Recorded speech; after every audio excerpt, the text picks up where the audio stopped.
we'll keep the list of problems here, and let's introduce the 5 controls together right now. So we're going to use the star as a graphic, and we're going to put in the first control, software estate visibility.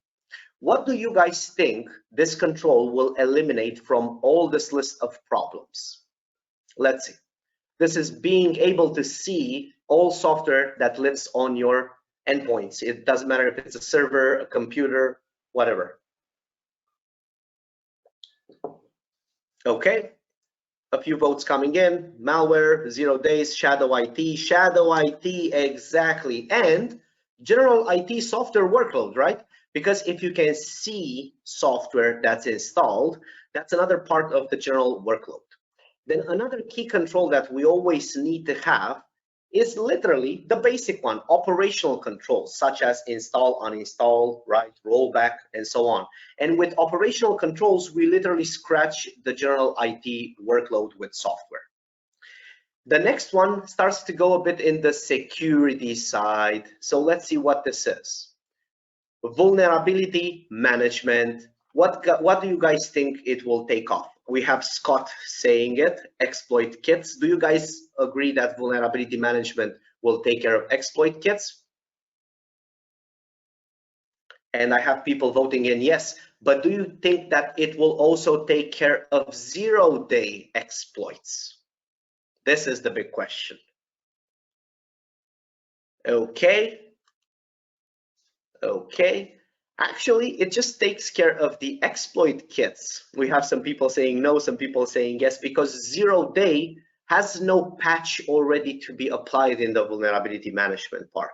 So 0-day is still a big concern over here. Let's see the 4th control. The 4th control is being able to view and see what software has executed in your computers. And this takes care of a part of the malware and the part of the system tools, because you see that these are executed. That's a red flag, and you ask yourself, why has this been executed, right? And then you start investigating. However, the last control, software execution control, takes care of the missing part in malware and system tools, because, and we'll go into the definition so that it's clear what these are, each of them. Because when you're able to say what software executes on your system, in that moment, you can make sure that nothing aside of what you approve executes. So malware, which is new software, right, gets stopped. What happens with fileless? Somebody asked in the chat. Well, with fileless attacks, when you notice them with your other security layers, right, your telemetry analysis, your advanced threat security. So when you see that, then you stop it with the execution control. And you're actually making me give out too much information from the get-go. What about supply chain cyber attack and 0-day exploit? Do you guys think these controls can stop it, can prevent it? Let's see. People in the chat. Yes, no. What's your opinion? Yes, they can be prevented. No, they cannot be prevented.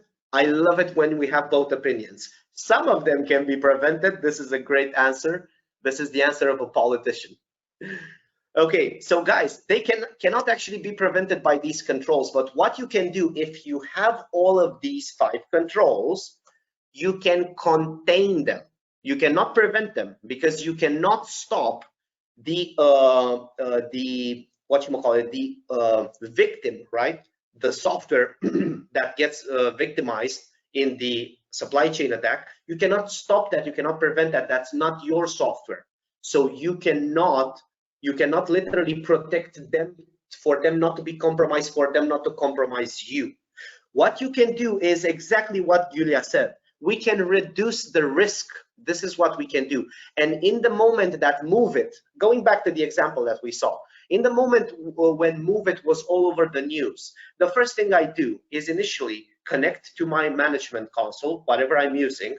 And the first thing I do is make sure that MoveIt in that moment does not run on my systems, no matter what it is. I stop MoveIt from running in my systems. So in that moment, I have contained both the exploit and the cyber supply chain attack. But at the same time, there's also something important. You can prevent these. Go back to the previous webinars, right? Because these are leveraged via what? DNS, right? They are leveraged and they are detected by advanced security, right? This is another important point. So all of that can help you in this. But eliminating them at all is basically impossible. With these is how fast can we respond and adapt.